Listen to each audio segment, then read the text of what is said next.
Gang, it's great that we have the IEEE coming up with great standards for wireless communication using the 802.11 subcommittee.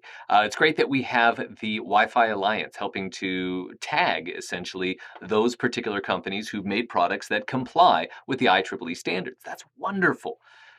But do I really care?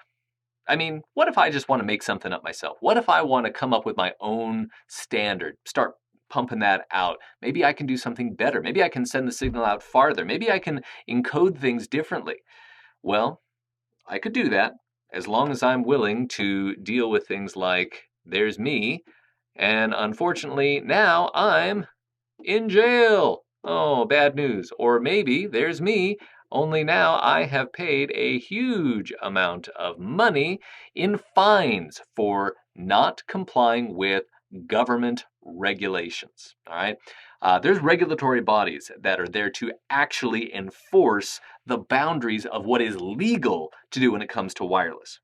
Now, typically, encroaching beyond these boundaries happens most often when we think about someone sending out a signal and they're blasting out the signal from their particular access point way too loud. It's like a noise ordinance in a town saying, you're playing your music way too loud, we're going to have to shut you down.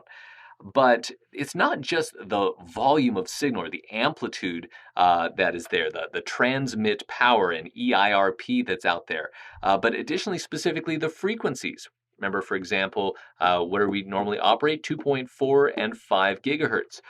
And remember that there's certain even frequencies that are used that overlap with Doppler radar, and you got to be careful about those. There's certain frequencies that are being opened up for things like the 802.11ah and AF standards that are sub-gigahertz standards, or 3 gigahertz, or there's the what's the one, the 60 gigahertz, right, way up there, that's super high speed, short distance. So what makes those available or not available? Regulatory bodies who say it's okay to use those because they're not either licensed on a per fee basis, or if they are licensed, then here's the model that you have to use in order to work with them. So again, the frequencies, the transmit power amplitude that's being sent out, the EIRP, and the methodology for communication. So how do we modulate the signal? How do we encode that signal? Again, has to follow regulations. Not just any method is okay to use. So who defines these? Well, again, there's a couple of key bodies that we're familiar with. We've got the FCC, the Federal Communications Commission, and they are a United States organization. However, some other countries, for example, Canada and the many South American countries, actually go ahead and choose to follow the same set of rules and standards for communication, wireless communication, as the United States. Another one to be very familiar with is the ETSI, the European Telecommunications Standards Institute. That's, of course, Europe. So that's a European standards organization, and their rules tend to be very similar to the FCC, but not 100% the same. Remember, for example, in the 2.4 gigahertz range, the first 11 channels are available in the United States. The first 13 are available in Europe. That would also apply to Mexico, chooses to follow those standards rather than the FCC, and Israel, for example, chooses to follow those. Another body to be aware of is Japan.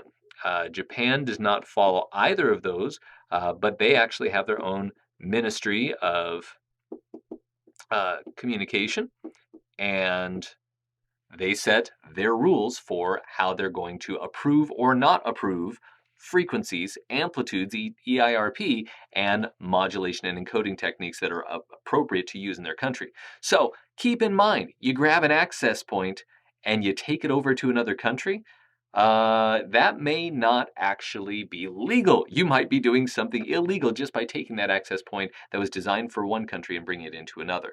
Usually not an issue with your client component, right? So the network interface, the wireless network interface component, but your access points especially can be that way.